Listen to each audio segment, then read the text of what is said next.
होतं. यांच्या जीवनामध्ये आम्ही पाहतो, हव्वा ज्यावेळेस एकटी होती त्यावेळेस कोण आलं? एकटे राहू नका. कसे राहू नका? सहभागितेत राहा. फेलोशिप विना, मंडळी विना, त्या सहभागितेविना जर राहताल तर आमच्या आध्यात्मिक जीवनावर काय होतील माहिती का?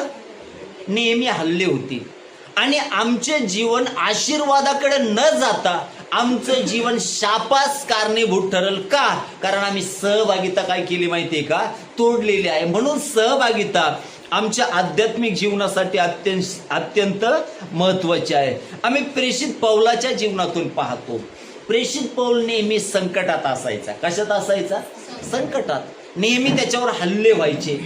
परंतु प्रेषित पौलाने सहभागिता, फेलोशिप कधी तोडली का?